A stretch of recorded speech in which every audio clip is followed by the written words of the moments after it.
Hello student, मैं मोहित तोमर आप सभी का प्लीसम सब्जेक्ट लर्निंग चैनल में स्वागत करता हूं। दोस्तों, आज की इस वीडियो का जो हमारा टॉपिक है वह है जड़त्व का नियम। तो दोस्तों, आज की इस वीडियो में मैं आपको जड़त्व के नियम के बारे में बताने वाला हूं कि जड़त्व का नियम किसे कहते हैं, जड़त्व के नियम की परिभाषा है क्या, जड़त्व का नियम किसने प्रतिपादित किया था, जड़त्व का नियम किस पर निर्भर रहता है। तो दोस्तों, आज की इस वीडियो में मैं आपको ये सारी बातें बताने वाला हूँ, समझाने वाला हूँ, लिखवाने वाला हूँ। तो दोस्तों, वीडियो शुरू करने से पहले आप सभी से रिक्वेस्ट है, यदि आपने अभी तक हमारे YouTube चैनल प्लीसम सब्जेक्ट लर्निंग को सब्सक्राइब नहीं किया है तो दोस्तों सब्सक्राइब कर दीजिए तथा उसके आगे की बेल आइकन घंटी भी प्रेस कर दीजिए, ताकि दोस्तों जब भी मैं नई वीडियो अपलोड करूं उस वीडियो की नोटिफिकेशन आपको सबसे पहले मिल सके। तो शुरू करते हैं दोस्तों आज के इस वीडियो को।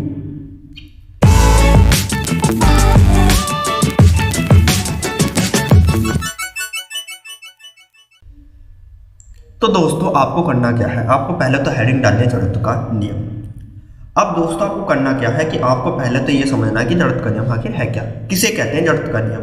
तभी दोस्तों मैं आपको ये बता पाऊंगा कि जड़त्व का नियम किसने प्रतिपादित किया था और जड़त्व का नियम किस पर निर्भर रहता है। पहला हमारा काम है कि हमें जड़त्व के नियम को अच्छे से समझना कि जड़त्व का नियम आखिर है क्या।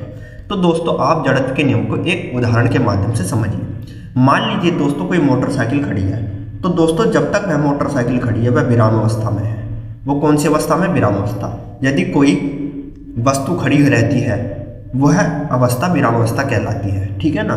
तो मोटरसाइकिल यदि खड़ी है तो वह विराम अवस्था में है। यदि दोस्तों आप क्या करते हैं, उस पर से अलग से बल लगाते हैं। अलग से बल का मतलब ये है दोस्तों, यदि आप उसकी चाबी को घुमाते हैं, उसे स्टार्ट करते हैं और गेयर लगाते हैं, तो वो क्या करेगी? गति करेगी, आगे को बढ़ेगी, ठीक है। तो दोस्तों पहले जब वह मोटरसाइकिल खड़ी थी तो वह विराम अवस्था में थी, परंतु जैसे ही आपने बल लगाया, बल कैसा लगाया? चाबी घुमाई, स्टार्ट करी, गेयर लगाया, तो आपने बल लगाया अलग से, और जैसे ही आपने बल लगाया वह वस्तु क्या करने लगी? गति करने लगी। तो दोस्तों जब कोई वस्तु विराम अवस्था में होती है और उस वस्तु पर कोई अलग से बल लगाया जाता है तो वह वस्तु अपनी अवस्था परिवर्तित कर लेती है, मतलब वह वस्तु गति अवस्था में आ जाती है, ठीक है दोस्तों। तो इसी को हम जड़त्व का नियम कहते हैं। दोस्तों एक और एग्जांपल ले लीजिए। यदि कोई मोटरसाइकिल चल रही है, रोड पे चल रही है, तो आपने क्या करा? उस मोटरसाइकिल के ब्रेक पर बल लगाया। जैसे ही आपने अलग से मोटरसाइकिल के ब्रेक पर बल लगाया, वह जो मोटरसाइकिल थी वो अचानक रुक गई। तो दोस्तों जैसे ही मोटरसाइकिल रुकी तो वह जो मोटरसाइकिल है वह विराम अवस्था में आ गई। जब चल रही थी तो वो गति अवस्था में थी, जब उस पर ब्रेक लग गया, रुक गई, वह विराम अवस्था में आ गई।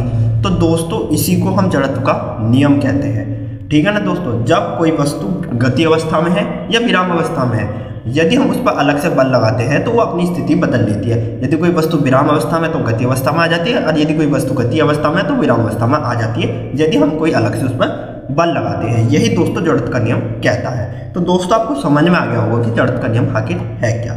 अब बात करते हैं दोस्तों जड़त्व के नियम की परिभाषा और जड़त्व के नियम को प्रतिपादित और जड़त्व का नियम किस पर निर्भर रहता है। ये सारी की सारी बातें आप एग्जाम में किस तरीके से लिखेंगे, ठीक है ना। तो दोस्तों पहले तो बात कर लेते हैं कि जड़त्व का नियम किसने दिया था, ठीक है दोस्तों। तो दोस्तों याद रखिए, जड़त्व का नियम गैलीलियो द्वारा दिया गया था। यदि दोस्तों आपसे क्वेश्चन पूछा जाए कि जड़त्व का नियम किसने प्रतिपादित किया था, जड़त्व के नियम की खोज किसने की थी, तो दोस्तों आप उसका आंसर लगाएंगे गैलीलियो। जड़त्व का नियम दोस्तों गैलीलियो ने दिया था, ठीक है ना दोस्तों। तो दोस्तों आपका पहला पॉइंट ये है कि जड़त्व का नियम गैलीलियो द्वारा दिया गया था। तो दोस्तों आपका एक पॉइंट तो क्लियर हो गया। अब बात करते हैं कि जड़त्व के नियम की परिभाषा आप एग्जाम में कैसे लिखेंगे। तो दोस्तों आप जड़त्व के नियम की परिभाषा दो तरीके से लिख सकते हैं। एक तो वो तरीका जिस तरीके से मैंने आपको जड़त्व का नियम समझाया था, एक वो तरीका जो समझने के बाद अपने अनुसार व्यक्ति या स्टूडेंट लगाता है। तो दोनों तरीके से हम बात करेंगे कि दोनों तरीके से आप कैसे जड़त्व के नियम की परिभाषा लिख सकते हैं। पहले तो दोस्तों उस तरीके पर बात करते हैं जिस तरीके से मैंने जड़त्व के नियम को आपको समझाया था।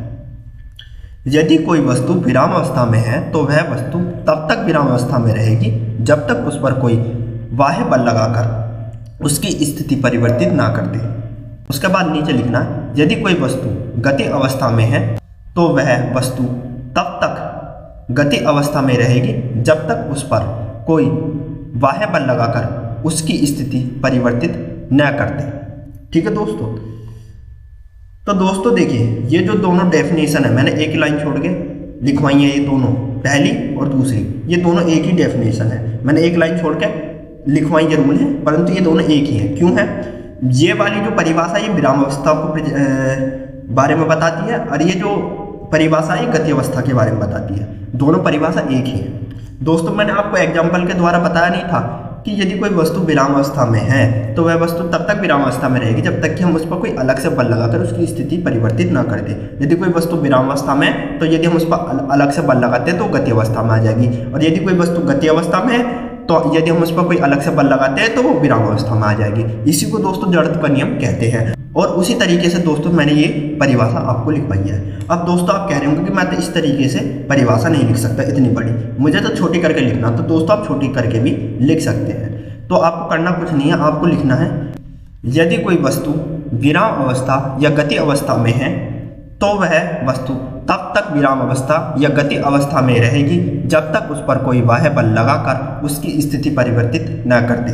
तो दोस्तों मैंने आपको बताया नहीं था कि यदि कोई वस्तु विराम अवस्था में है या गति अवस्था में है तो वह वस्तु विराम अवस्था या गति अवस्था में तब तक रहेगी जब तक कि हम उस पर कोई अलग से बल लगाकर उसकी स्थिति परिवर्तित ना कर दें। यदि कोई वस्तु विराम अवस्था में है तो उस पर यदि आप अलग से बल लगाओगे तो गति अवस्था में आ जाएगी। यदि कोई वस्तु गति अवस्था में है और उस पर कोई अलग से बल लगाओगे तो वो विराम अवस्था में आ जाएगी। सेम उसी तरीके से मैंने ये परिभाषा आपको लिखवाई है। इसमें मैंने दोनों चीज मिक्सचर कर दिया, विराम अवस्था को और गति अवस्था को दोनों को मिक्सचर कर दिया है। इसमें मैंने ये लिखा है यदि कोई वस्तु विराम अवस्था या गति अवस्था में है, दोनों में से कोई सी कंडीशन में है, तो वह वस्तु तब तक विराम अवस्था या गति अवस्था में रहेगी जब तक कि उस पर कोई बाह्य बल लगाकर उसकी स्थिति परिवर्तित ना कर दे। मैंने दोस्तों इसमें दोनों विराम अवस्था और गति अवस्था की दोनों जो बातें हैं दोनों को ज्वाइन कर दिया है। ज्वाइन करके ये परिभाषा मैंने तैयार की है, ठीक है ना। आप चाहे तो इस तरीके से भी परिभाषा लिख सकते हैं। आप उन दोनों को ना लिख के इस तरीके से भी लिखेंगे तो भी आपको नंबर मिलेंगे, ठीक है ना। अब दोस्तों बात करते हैं कि जड़त्व का जो नियम है वो किस पर निर्भर रहता है। तो दोस्तों आपको अगले पॉइंट में लिखना है वस्तु का जड़त्व उसके द्रव्यमान पर निर्भर करता है। दोस्तों जो वस्तु का जड़त्व है वो उसके द्रव्यमान पर निर्भर करता है। कहने का मतलब ये है कि जड़त्व का नियम द्रव्यमान पर निर्भर है।